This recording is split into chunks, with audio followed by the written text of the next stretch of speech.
Muito bem, abençoado e abençoada com todas as bênçãos, aqui estamos para ministrar a palavra do Evangelho da Graça, da incircuncisão. E hoje com um tema muito atual, muito importante para os dias que estamos vivendo, dias perigosos, dias confusos. Então a função da gente aqui é ativar o Espírito de Deus que está em você, ativar o que é espiritual, a mente de Cristo que eu recebo que você tenha para entender o que vamos examinar neste momento. O tema aqui é Deus contra a feitiçaria. Exatamente isso. Porque hoje a busca enorme por coisas místicas, por assuntos sobrenaturais, não é? As pessoas ficam buscando soluções até mesmo para suas vidas, através de pessoas sensitivas, através de pessoas que tentam conversar com os mortos, não é? Ou tentam buscar os mortos. Enfim, é verdade que isso também assusta, não é? Esse tipo de coisa, para quem não conhece, assusta muito. E o que nós queremos é tirar o seu medo, é deixar você em consolo, em tranquilidade, mostrando quem é Deus diante de tudo isso. Isso não é sobrenatural, isso na verdade é coisa que está ligada à sua carne. Mas, para quem não conhece, se assusta e se impressiona. Quando você entende a respeito desses assuntos, tudo isso deixa de ser mistério para se tornar uma revelação importante. E esse é o recado de Deus para você nesta hora. Tanto para quem já faz parte, já quem congrega conosco há muitos anos, não importa, é bom que se informe a respeito deste assunto, até para ajudar as pessoas que certamente estarão procurando por esta informação. E para você que está nos vendo pela primeira, segunda, terceira vez, ou que ainda é novo, modo de dizer, na fé, é importante que você saiba a respeito destes assuntos. Vamos começar pelo Antigo Testamento. Veja o que Deus estabeleceu como lei para o povo de Israel. Nós vamos a Êxodo, capítulo 22, verso 18. São vários textos que vamos apresentar aqui e depois textos específicos de Deus contra a feitiçaria, contra a bruxaria, contra a magia, contra a necromancia e tantas outras coisas que estão ligadas a esses temas místicos de hoje em dia. Mas isso não é de hoje, isso já vem de muito e muito tempo. Começamos então aí na sua tela, Êxodo 22, 18. Veja a ordem de Deus para o povo de Israel naquele tempo. A feiticeira não deixarás que viva. Olha, forte, hein? Verso 20. Quem sacrificar aos deuses e não somente ao Senhor, será morto.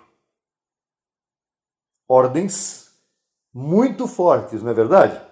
Em Deuteronômio 18, 10, é a repetição das leis que Deus estabeleceu, ele disse, que não seja encontrado em ti, falando de Israel, quem faça passar a seu filho ou a sua filha pelo fogo, nem quem pratique adivinhação, nem agoureiro, nem prognosticador, nem feiticeiro, nem encantador, nem adivinho, nem mago, nem quem consulte os mortos, porque é abominação para com o Senhor qualquer que faz estas coisas, e por estas abominações o Senhor teu Deus lança estas nações diante de ti.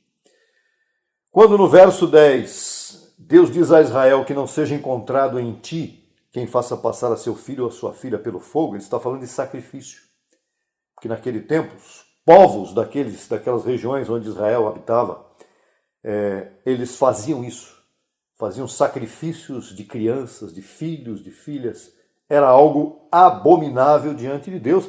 Então Deus estava exortando o povo a não copiar, não absorver os costumes daqueles povos daquele tempo. E veja que ele está falando aí, lá também tinha muita gente que praticava adivinhação, agoureiros, né? Prognosticadores. Quando se fala em prognóstico, você já lembra de quê? Jogo de azar, ou até mesmo horóscopo. Nem feiticeiro, nem encantador, nem adivinho, nem mago ou bruxo, nem quem consulte os mortos. Vamos falar sobre vários destes temas aqui, mostrando a realidade bíblica de cada um deles. O verso 12, então diz que porque é abominação para com o Senhor, qualquer que faz estas coisas, e por estas abominações o Senhor teu Deus lança estas nações diante de ti. Perfeito serás diante do Senhor teu Deus, porque estas nações que herdarás ouvem agoureiros e adivinhos, mas a ti o Senhor teu Deus não permitiu isto. Então aqui você já tem a resposta para algumas de suas dúvidas. Deus,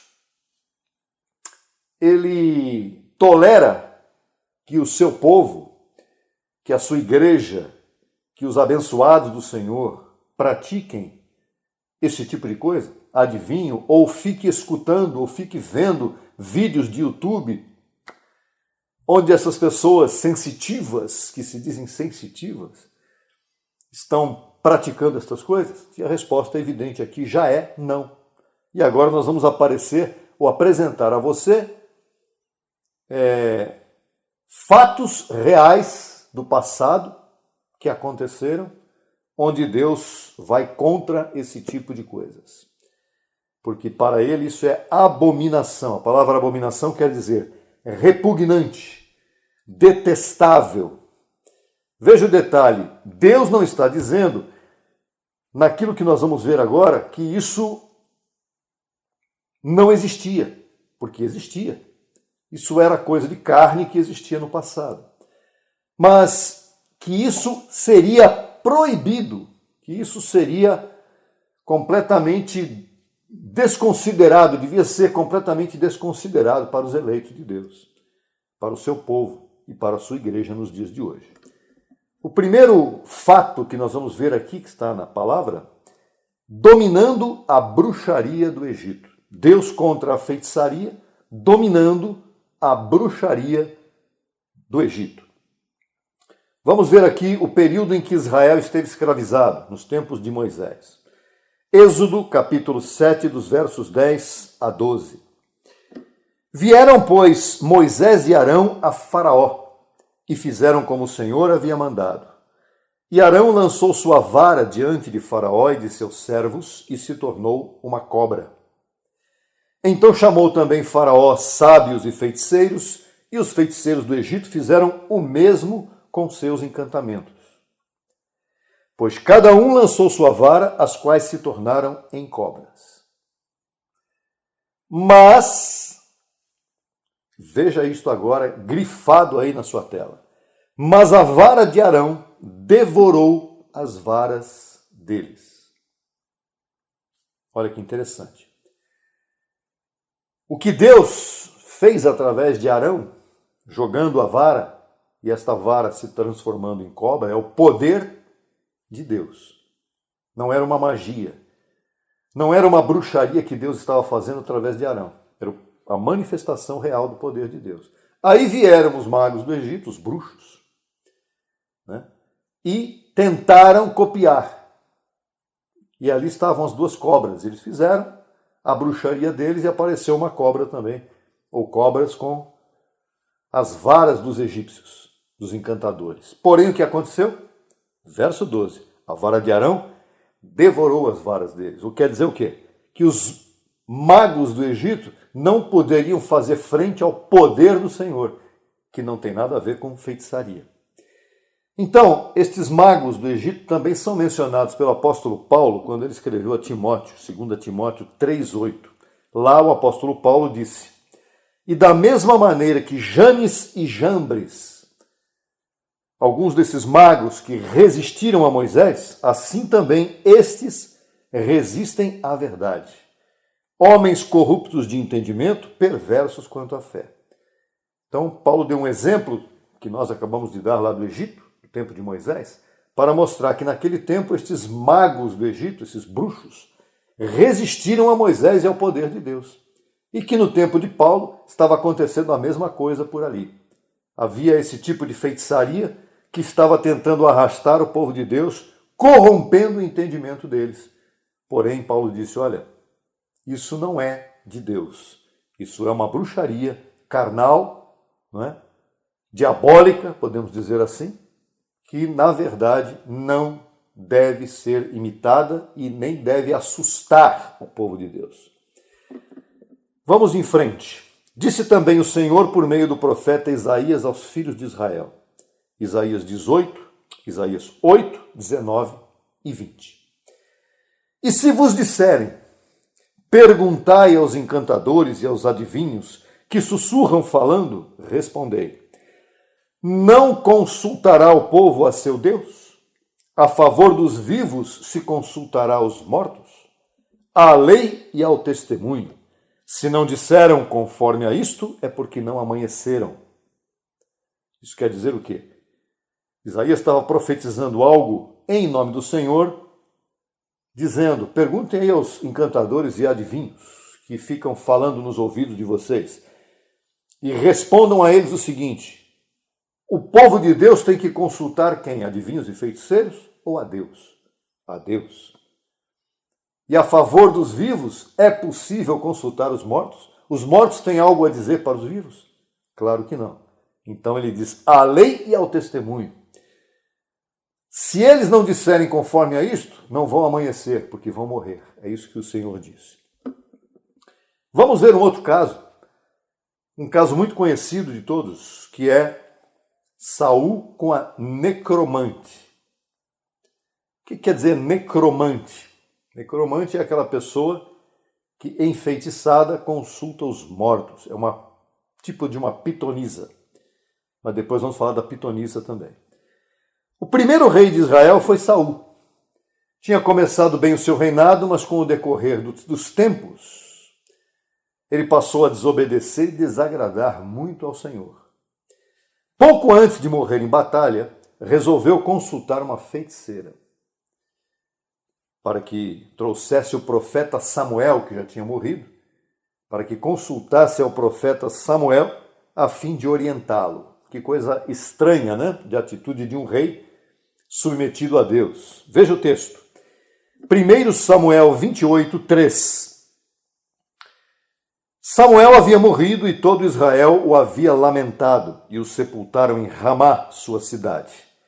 E Saul havia desterrado, ou seja, havia desterrado os médios e adivinhos, havia trazido de volta, né? Havia trazido essa abominação de volta. Se juntaram, pois, os filisteus e vieram e acamparam em Sunem. E Saul juntou a todo Israel e acamparam em Gilboa. E quando Saul viu o acampamento dos filisteus, teve medo e se turbou em grande maneira o seu coração. Interessante. Saul era um grande guerreiro, né? Viveu 40 anos reinando sobre o povo de Israel. Um homem famoso, virou celebridade do seu tempo. E de repente, um homem experiente como esse, experiente nas guerras, teve medo. Por que será?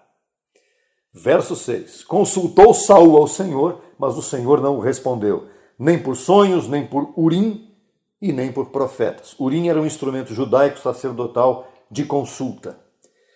Verso 7. Então Saul disse aos seus criados, buscai-me uma mulher que tem espírito de adivinhação. Espírito de adivinhação. Tá? Coisa de carne. Para que eu vá até ela e por meio dela pergunte. E seus criados responderam, eis aqui, há uma mulher em Endor que tem espírito de adivinhação. Bom, a gente não vai ver a história inteira para não tomar tempo. Você conhece a história do que aconteceu.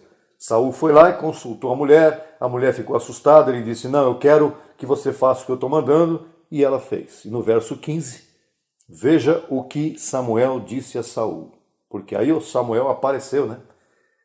Olha, a feitiçaria da mulher trouxe Samuel para falar com Saul, ou pelo menos foi isso que a Bíblia diz que aconteceu. Por que me incomodastes fazendo-me vir ou voltar? E Saul respondeu a Samuel, estou muito angustiado, pois os filisteus pelejam contra mim e Deus se apartou de mim. e não me responde mais nem por meio dos profetas, nem por sonhos, por isso te chamei para que me declares o que eu tenho que fazer. Olha que tremendo isso. Foi consultar um morto, porque Deus não falava mais com ele. Então, o verso 16, Samuel dá-lhe uma tremenda de uma reprovação. Então Samuel disse: e para que perguntas a mim, se o Senhor se apartou de ti e é teu inimigo? O Senhor fez a ti como disse através de mim, pois o Senhor tirou o reino de tua mão e o deu a teu companheiro Davi. Como não obedecestes à voz do Senhor, nem cumpristes o ardor de sua ira contra Amaleque, por isso o Senhor hoje te fez isto. O Senhor entregará a Israel também contigo nas mãos dos filisteus, e amanhã estareis comigo, tu e teus filhos, e o Senhor entregará também ao exército de Israel nas mãos dos filisteus. Que dura palavra, né? Ele buscou, encontrou. Saul buscou, queria ouvir outra coisa, mas ouviu isso aqui de Samuel. Saul, o Senhor tirou o teu reino da tua mão. E amanhã você vai morrer juntamente com os teus filhos. E foi exatamente o que aconteceu. Saul passou a evocar a Samuel dentre os mortos, porque Deus tinha deixado de ouvir a Saul por conta de sua desobediência. Deus não falava mais com Saul por meio do profeta. E aí Saul ficou preocupado: o que será que vai acontecer? Saul tratou a Deus como um amiguinho, sabe? O Deus é meu amiguinho, ele deve estar bravo comigo, mas eu vou tentar resolver isso. Não. Deus não é amiguinho particular de ninguém. Deus tem seus propósitos. E a partir do momento que há desobediência, o mal-estar aparece. Deus não estava só de mal de Saul. Deus tinha arrancado Saul do trono de Israel. Ele iria morrer na batalha porque desobedeceu. Veja, então, consultar os mortos, será que é uma atitude boa? Não, você não precisa consultar mortos, porque você tem o Deus vivo em sua mente. O Espírito de Deus está em você. Você só precisa ativar a mente de Cristo, conhecer o Evangelho da Graça, e através disso você vai entender o que Deus tem para você. Qual é a vontade de Deus na sua vida? Isso é bem importante que você compreenda. Agora, uma outra etapa, um outro acontecimento, um outro fato que ocorreu também no Velho Testamento. Deus profetizando contra a astrologia da Babilônia, através de Isaías também. Quando uma parte do povo hebreu esteve cativo na Babilônia por aproximadamente 50 anos, Israel absorveu muitos costumes místicos dos babilônios. Os babilônios eram dos povos mais místicos da terra naquele tempo. E Israel acumulou e absorveu muitos daqueles costumes nefastos. E a contaminação foi tão grande que Deus lançou uma praga, uma ira contra a Babilônia. Veja o que está escrito aqui em Isaías capítulo 47, versos 9 em diante. Estas duas coisas virão a ti, está falando contra a Babilônia, ok? Estas duas coisas virão a ti de repente em um mesmo dia, orfandade e viuvez. Em toda a sua força virão sobre ti, apesar da multidão de teus feitiços e de teus muitos encantamentos. Porque confiastes em tua maldade, dizendo: ninguém me vê. Tua sabedoria e tua própria ciência te enganaram, e dissestes em teu coração: eu e ninguém mais. Virá, pois, mal sobre ti, cuja origem não saberás. Cairá sobre ti desolação, a qual não poderás remediar, e destruição que não imaginarás virá de repente sobre ti. Permaneça agora com teus encantamentos e na multidão de teus feitiços, nos quais te fatigastes desde a tua juventude. Quem sabe ficarás melhor? Quem sabe te fortalecerás? Te fatigastes em teus muitos conselhos. Compareçam agora e te defendam os contempladores dos céus. Astrólogos, os que observam as estrelas, os que contam os meses para prognosticar o que virá sobre ti. Eis aqui, serão como pragana, fogo os queimará, não salvarão suas vidas do poder da chama, não ficará brasa para aquecer, nem fogo para se assentar junto a ele. O que Deus está falando aqui? absolutamente, que ele é contra prognosticadores, astrólogos. Babilônia estava cheia de astrólogos. Hoje em dia, você sabe, tanto quanto eu, que existem muitos astrólogos, sensitivos, prognosticadores, pessoas que fazem previsões, adivinhos, e de repente você esteja acreditando, olha, meu signo é tal, estão dizendo aí que hoje é um dia não muito bom para mim, então eu vou ficar meio aqui escondido em casa, não vou sair. E você acredita nisso? Será que você vai pôr a sua confiança nestas adivinhações, nesses agoureiros? Seu futuro está nas mãos de Deus integralmente. Você é um eleito escolhido de Deus para viver em boas obras, para reinar em vida. Aqui Deus estava jogando a sua ira em cima da Babilônia, porque eles tinham encantado, enfeitiçado o povo de Israel enquanto o povo de Israel esteve lá. E hoje em dia, existe muito povo de Deus que está enfeitiçado com estas coisas também. E o nosso alerta aqui é para que você entenda que toda feitiçaria, seja o nome que tiver, né, seja aqueles que consultam os mortos para falar com você, olha, é um absurdo. Qual é o grande problema também envolvido nisso? O grande problema envolvido nisso está diretamente ligado ao lucro, ao ganho que isso proporciona para muita gente. E é exatamente sobre este ganho maldito de alguém que vai sobreviver enganando as pessoas, que nós vamos agora ver no novo, podemos dizer que já é Paulo, né? Ele ainda não estava escrevendo suas epístolas, mas elas estavam sendo escritas e registradas por Lucas. Então nós vamos ver Paulo agora enfrentando a pitonisa em Filipos. Ah, muito bom. Este é um registro de Lucas, o médico que acompanhava Paulo em várias viagens. Veja o que aconteceu. Atos 16 até o 19. E aconteceu que enquanto íamos no local de oração, nos saiu ao encontro uma jovem que tinha um espírito de adivinhação. Quem está registrando isso é Lucas. A qual dava grande lucro a seus senhores, adivinhando. Conhece alguém assim? Já ouviu falar disso? Existe por aí. Olha, você que conhece o ministério, você que já ouviu a palavra do Evangelho da Graça e conhece alguém que hoje está fazendo isso, pense bem. Esta, seguindo a Paulo e a nós, gritava: estes homens são servos do Deus Altíssimo que vos anunciam o caminho da salvação. Ela fazia isto por muitos dias. Mas Paulo ficou indignado, voltou-se num determinado dia e disse ao Espírito: te ordeno em nome de Jesus Cristo que saias dela. E saiu naquele mesmo instante.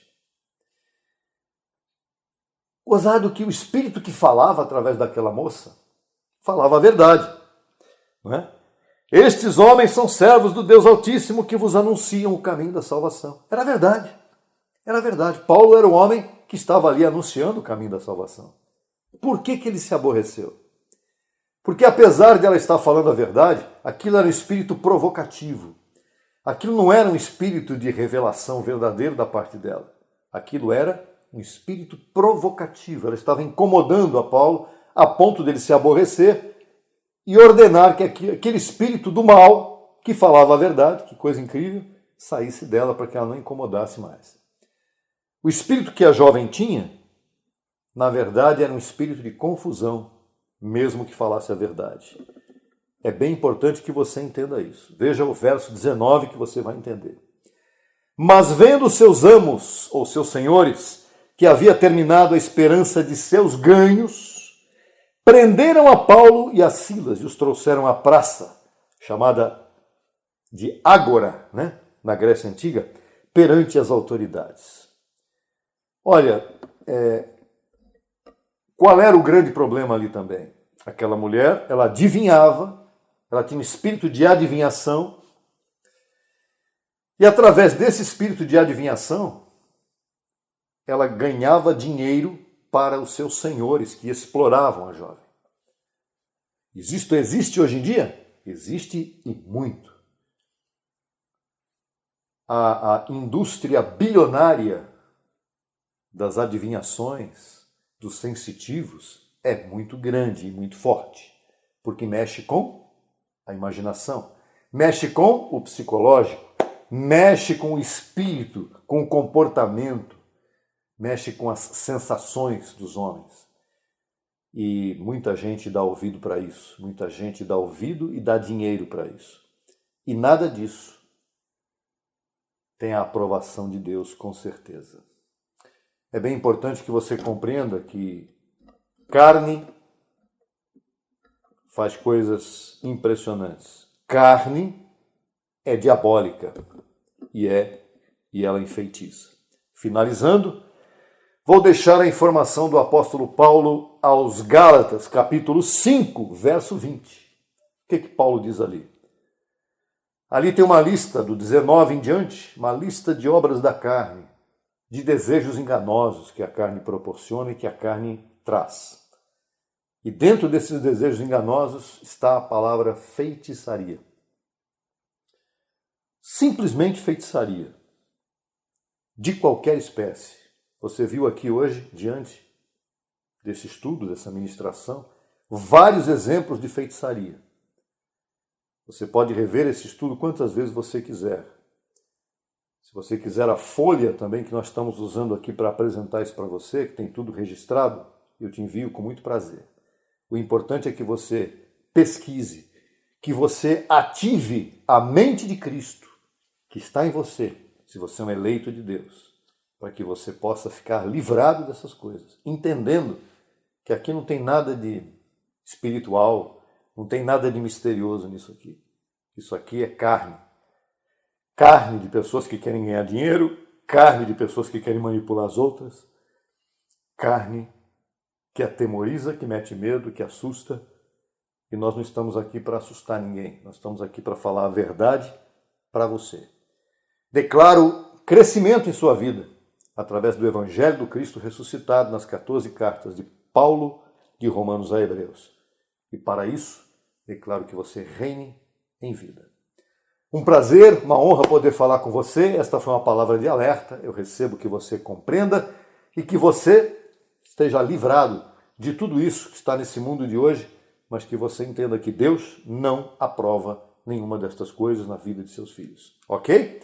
Até a próxima oportunidade. Abençoado e abençoada com todas as vezes.